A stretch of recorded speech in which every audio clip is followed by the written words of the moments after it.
السلام عليكم ورحمة الله وبركاته. أهلا بكم في حلقة جديدة.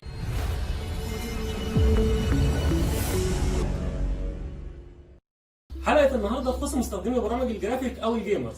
النهاردة هنعمل ريفيو لجهاز يعتبر ممتاز جدا بالنسبة للسعر. أول قطعة معانا النهاردة هي البوردة من جيجا بايت فيرجن بي 450 ام. القطعة الثانية واللي تعتبر الأهم هي معالج رايزن 5 من AMD.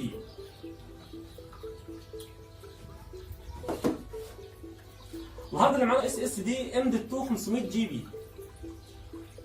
الرام اللي معانا دارك زي 16 جي بي من تي فورس، تردد 3200 هرتز. كيبورد وماوس كومبو JK30 من MSI. والكيسه كولر ماستر CMB 503. مدمج معاها طبعا باور سبلاي بقدره 600 واط. نيجي للقطعه الاهم، الفيجا كارد نفيديا GTX 1660 سوبر 6 جيجا من MSI. خلونا نفتح ونجمع القطعه دي مع بعض.